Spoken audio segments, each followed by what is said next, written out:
لما تمشي في طريق وربنا ما يوفقكش فيه، ده مش معناه انك كنت غلط. كل ما في الموضوع ان وانت بتسعى كان في ناس كتير بتسعى في نفس الوقت اللي انت بتسعى فيه. احترم سعي الاخرين واحترم مجهودهم، وخليك واثق من نفسك، وخليك واثق من عدل ربنا. هتجيلك العدل الالهي.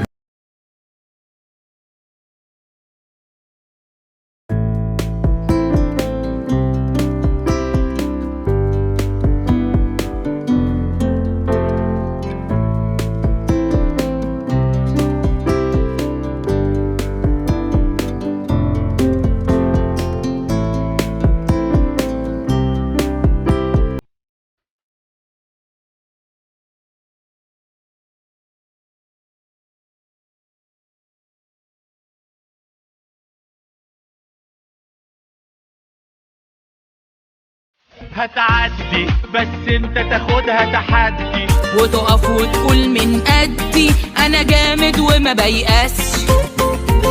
لا صدق حلمك بكره هيتحقق، وان قبلك خوف مبرق قول له انا واقف ما بخافش. عملت اللي عليك، ابوس ايديكوا اعرفوا ان انتوا عملتوا اللي عليكوا.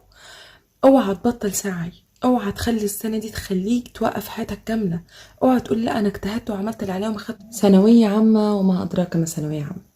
الفيديو ده بخصوص الدرجات اللي نازله اليومين دول، وبخصوص اللي حصل في ثانويه عامه السنه دي، او مش السنه دي، او اللي بيحصل كل سنه كالمعتاد. يعني انا طالعه الفيديو ده عشان اوضح ان في فئتين دلوقتي.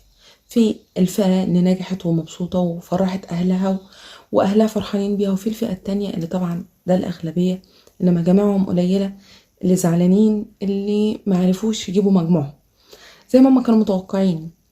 في اللي غش وجاب درجات كويسة، وفي اللي جابها بمجهوده، وفي اللي عمل أكتر من اللي عليه وما جابش الدرجات اللي هو عايزها. أنا كلامي بقى للناس دول، كلامي للي تعب قوي ومعرفش يجيب المجموع اللي هو عاوزه، او اللي اتظلم، او اللي ما غشش، او اللي درجاته اتبدلت، او اللي درجاته يعني حاجات كتير بتحصل في ثانويه عامه واحنا عارفين، وعارفين اللي بيحصل، وعارفين ان في ناس بتدخل بسماعه، وفي ناس بتدخل بكتب، وفي ناس بتدخل تليفونات. وده مش اول سنه بيحصل، ده بيحصل في السنين كلها.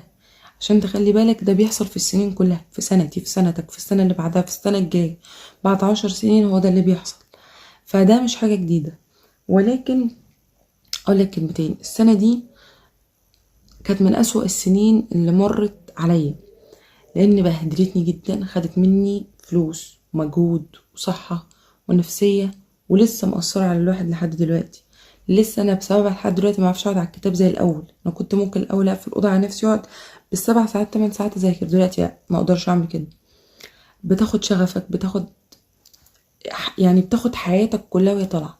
ما تخليهاش تعمل معاك زي ما عملت معايا. مش هقولك برضه بالامر الواقع والكلام اللي احنا بنسمعه ده وان ده نصيبك، هو ده كده كده نصيب، ولكن الدوله ما بتجيبش حق لحد. انت عندك دلوقتي عايز تعمل تظلم، اعمل، لو قادر تجيب حقك هاته. لو هتلاقي نفسك تضيع وقت ومجهود وفلوس وفي الاخر مش هتجيبه، يبقى قول حسبي الله ونعم الوكيل وشوف دنيتك وامشي. ثانويه عامه مش نهايه الكون، والله يا جماعه ثانويه عامه مش نهايه الكون. اوعى تتكسف لحد ان انت تقول كليتك. انا كنت المفروض في علمي علوم، كنت متوقعه ان يوم ما تبهدلني قوي قوي اجيب 95 وابقى مظلومه. انا اتفاجئت يوم النتيجه ان انا جايبه 88.2. هقول لكم انا دخلت في 3 شهور اكتئاب، والله لحد دلوقتي مأثرين عليا. وفي الاخر سبتها لله. انا اكتشفت بعد ما رحت للكليه، قالوا لي رحت كليتك ازاي؟ قلت لك بالبركه، سبتها لله وزي ما جت جايه.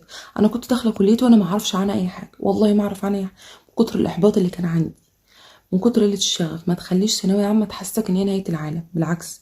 هتلاقي ناس كتير معاك في الكليه، هتلاقي ان في شغل، هتلاقي ان في وظيفه، هتلاقي ان في فلوس، هتلاقي ان في حاجات كتير غير ثانويه عامه، ولها مليون طريقه غير كليات القمه اللي احنا دي. اجتهدت وذاكرت ونجحت وعملت اللي عليك. المجموع عجبك ما عجبكش، انت عملت اللي عليك، عملت اللي عليك. ابوس ايديكوا اعرفوا ان انتوا عملتوا اللي عليكوا. اوعى تبطل سعي، اوعى تخلي السنه دي تخليك توقف حياتك كامله. اوعى تقول لا انا اجتهدت وعملت اللي عليا وما خدتش نصيبي. هتاخد نصيبك وهترضى وهتبقى كويس وهتبقى مبسوط، بس انت جايز مكانك مش في الحته اللي انت عايزها. مكانك مش ربنا شايفك في حتة تانية احلى بكتير، احلى من ان انت عايزها كمان. اوعى تفكر ان عشان حاجة انت عايزها واتاخدت منك فانت كده نهاية الدنيا واقفة. لا، بالله عليكم بالله عليكم اوعى توقف شغفك في الحياة كاملة على سنة. اوعى تخلي سنة واحدة تخليك تعيش اكتئاب وجلسات علاج مدى حياتك. اوعى تخلي سنة تعمل معاك زي ما عملت معايا. اوعى تخلي سنة تحسسك ان انت مفيش اي حاجة تنجح فيها.